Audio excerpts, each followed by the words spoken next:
I am one person with a great team of 4 experts around me that have over 150 years of dioxin and other chemical experience.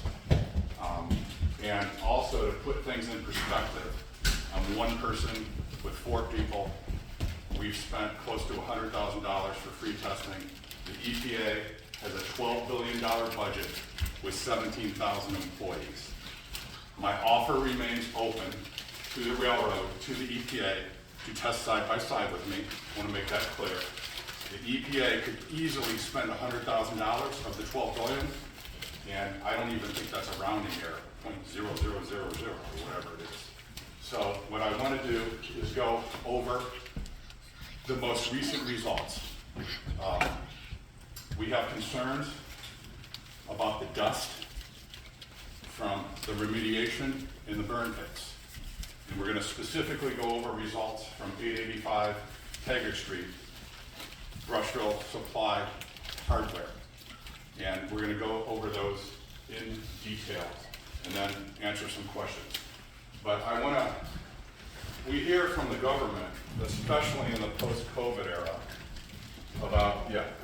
about follow the science. I want to briefly touch on this. Following the science, talking about controls where the plume was not, where people are not sick, and we compare to where the plume was, where people were sick. Every human body is different. For example, pregnant, nursing women, and immunocompromised. It's the same thing we heard with the pandemic, since that's fresh on everybody's mind. You're immunocompromised, you're more susceptible to these chemical exposures. A single exposure is different than a multiple chemical exposure. I want to be clear, make sure especially the media understands this, because you can hear the EPA and other agencies reference a singular exposure to a singular chemical. There have been about 50 chemicals involved here. There are no health standards for a combination of chemicals. For example, for every 10 chemicals, there are 1,000 different combinations. And I want, Dr. Beatrice Gollum is on our team. She is a doctor that reached out to me from some media coverage. She worked with our vets in the Iraq War when the vets were being dismissed by the government as mass psychosis and stress. And that's where we get into cumulative dose. Cumulative dose means when, especially with dioxins, they bioaccumulate. So every body has a different burden. So it increases the burden. Synergistic toxicity is all these chemicals combined. And then prescriptions, blood pressure medication, cholesterol medication. Those can combine with minor amounts of some of these chemicals and create reactions. Again, every human is different. And then what is the systemic impact? So that's kind of an overview. We are trying to follow the science. We are trying to work in good faith with the railroad, with the EPA. What I would like to see more than anything is a positive outcome and all the stakeholders move forward in a transparent way to help this community.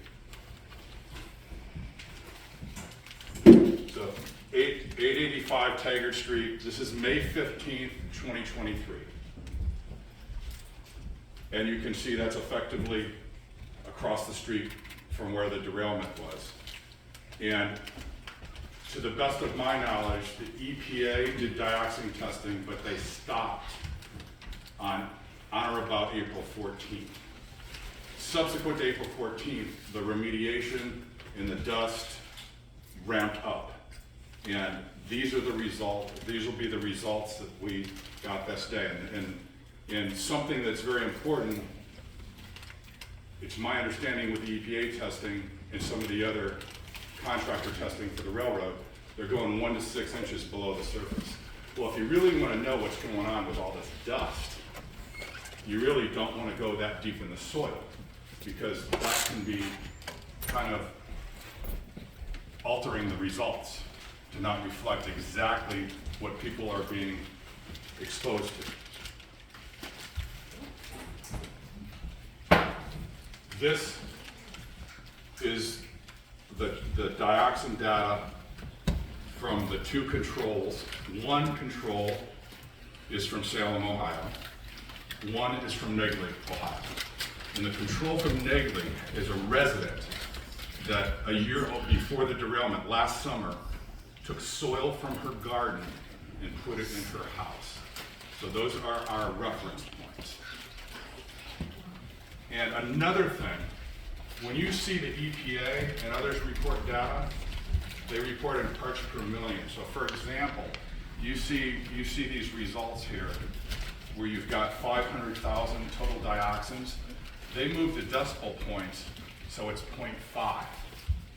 These are measured in parts per trillion. So I want to caution everybody when you read that, 500,000 parts per trillion is the same as 0.5, even though 0.5 can be intended to make you look like it's not serious.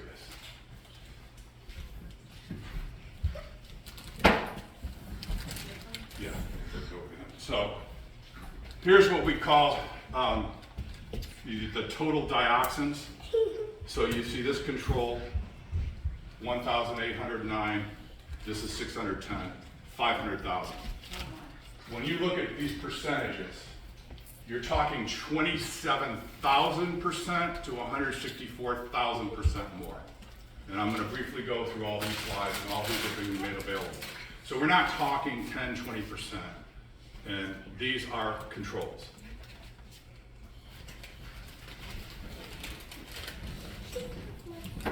And this is total furans, dioxins, 103,000 versus 62.7 versus 188.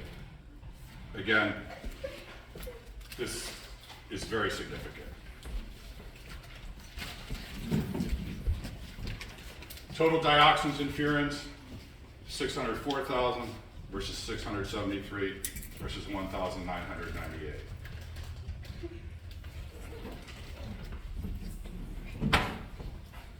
And you hear what people mention a TEQ, sometimes about 15. The EPA will reference. We're talking a TEQ, or total toxic equivalency of 1,900. The experts, again, 150 years around me that are guiding me through these results. This means that this dust or something is contaminating the soil, and that reflects what people are potentially breathing in. And the issue is this ubiquitous in the environment thing. Yeah, when you grill in in these controls, this is what we're seeing. But again, it's about when you hear body burden, the bioaccumulation of the dioxins. Everyone has a different burden. So it clearly indicates that the burden of dioxins on this community has increased significantly post-derailment. And irrespective of the testing, I keep coming back to, you don't need to do my testing, any of the other independent researchers, or the EPA. The women's health issues, the health issues in this community are not ubiquitous in the environment. The problems with women's menstrual cycles, the bleeding, the blood in the urine with kids, the coughing, and everything, none of that was ubiquitous prior to the derailment. And another thing I want to make clear, hold that other slide, not yet. Another thing I want to make clear is today I participated in a meeting with the railroad, with the owners of Brushville Supply. And I want to say the railroad, the actual railroad people in the help center were very professional and good to work with. What we have here, in my experience from doing this for 17 years and over 60 disasters, is the common theme where the public relations people and the lobbyists are in control of this and running all the narratives. I actually believe if the railroad employees are allowed to work with us side by side, along with the EPA, and the PR and the lobbyists are removed, that this can actually be resolved in a positive way for all the stakeholders. And another thing, Everyone's got the pandemic fresh on their mind. I am very concerned about the workers. You know, we were all familiar with mask mandates. The time the government should be doing a mask mandate with these dust problems, with those contractor workers, and they should have respirators from the guidance I am getting. Now, why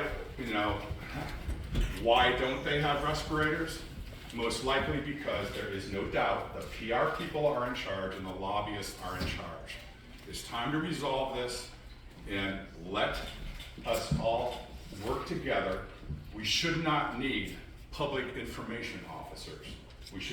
The science is pretty clear. We should be able to all work together. This is a great community. And I also want to say, just like with our vets in the Iraq War, it's my understanding about 30% of the vets did not have any symptoms, and others did. So when these PR people try to divide the community, that is reprehensible, because there are people that aren't going to have symptoms. That does not mean the people that have symptoms are lying. And I just want to encourage a continued professional, respectful dialogue. But I am optimistic, after meeting for the first time with the railroad today, that the people at the railroad want to do the right thing. It's just the PR people and the lobbyists are in the way. And also, now the next slide, I couldn't agree more with the EPA. This is from the EPA's website, Environmental Justice. The same degree of protection from environmental and health hazards and equal access to decision-making processes to have a healthy environment in which to live, learn, and work. Environmental justice is the fair treatment and meaningful involvement of all people regardless of race, color, national origin, or income with respect to the development, implementation, and enforcement of environmental laws, regulations, and policies. This goal will be achieved when everyone enjoys those bullet points. Couldn't agree more. So it's time to work with the EPA for environmental justice for East Palestine and any other future community or current community that is contaminated. This is not about politics. It's about fellow American citizens and doing the right thing. And this is my final slide, and this is absolutely, when I talk about the public relations people and lobbyists, you see what's going on. They hire people from mainstream media, and they're able, and I can't compliment enough the independent journalists and the coverage from News Nation and many of the local stations, because it's getting harder and harder for the PR people and the lobbyists to control the narrative. It's the 4 Ds of public relations: delay, deny, discredit, and dismiss. I'm going to tell you right now, this community is not going to be discredited and dismissed. We are going to see to that. And to quote Jim Morrison, whoever controls the media controls the mind. That's why you see the sensitivities around the government constantly trying to control the social media. They can't do that anymore. And thanks to all you great journalists, independent journalists, and all the local stations, the mainstream media has covered this a little bit, but not enough. So with that being said, I'll open it up for questions. So what do you think accounts for the discrepancy between your results, your independent results, and the EPA's results for the dioxins? I'm not so sure there is a discrepancy. That's a great question, but what accounts for the discrepancy is the fact that I am testing close to ground zero a month, May 15th, after the remediation and the digging up of the burn pits with the dust. And the soil experts tell me East Palestine has clay flour, which is not good for these dioxins, all these small molecules. So it's this dust in the air and settling. The best way to test for that exposure, as you know, we've done furnace filters too, but it's the soil and the dust that in the air. So we need to test the soil, and you can't test 10 miles down the road and stop your testing April 14th. You need to do ongoing testing. So again, I don't believe there are discrepancies. It's just that their data was prior to a lot of the heavy remediation. Can you just sum up in layman terms what the data results are? I mean, we're seeing these numbers, I just think for the viewer at home, what does it mean after you did the soil testing? What's the ramification? What's the risk? Well, great question, and the way I sum it up is the control samples, where the plume was not, where people are not sick, versus the soil testing we did. 27,000 to 164,000% more in these dioxins. It is that simple. And in layman's terms, you don't need my testing or anybody else's. These health symptoms were not ubiquitous in the environment prior to the derailment. That's the simplest way to say it in layman's terms.